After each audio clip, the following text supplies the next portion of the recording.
আজকের রেসিপিটা যেমন দেখতে সুন্দর, খেতেও দুর্দান্ত। তার জন্য পুরো ভিডিওটা দেখবেন। মাঝখান থেকে চলে গেলেও কিন্তু আর রান্নাটা করতে পারবেন না।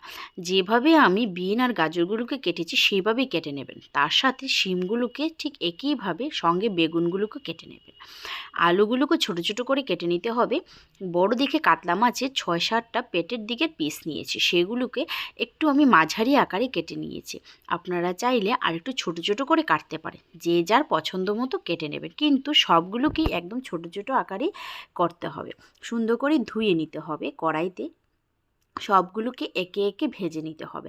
আমি আর সবগুলো ভাজা দেখাচ্ছি না, তো শুধু নুন আর একটু হলুদ গুঁড়ো দিয়ে ভেজে নেবেন। এভাবে আমি সবগুলোকে সুন্দর করে ভেজে একটা থালে নামিয়ে নিয়েছি। সেই কড়ার মধ্যে আমি 2টো শুকনা লঙ্কা, কিছু পাঁচফোড়ন, পেঁয়াজ কুচি, কাঁচা লঙ্কা 4-5টা দিলাম, দিয়ে একটু ভালো করে ভেজে নিলাম। সবগুলো ভাজা দিয়ে আমি তার মধ্যে হলুদ গুঁড়ো, জিরের গুঁড়ো, ধনের গুঁড়ো দিয়ে ভালো করে একটু নাড়াচাড়া করে নেব। তার মধ্যেই একটা ভালো একটা গন্ধ বেরিয়ে আসবে, কিন্তু আপনারা অপেক্ষা করবেন আরও 6-7 মিনিট ভাজার জন্য। তারপর পরিমাণ মতো নুন দিয়ে দিবেন, দিয়ে আরেকটু নাড়াচাড়া করে নামিয়ে নেবেন।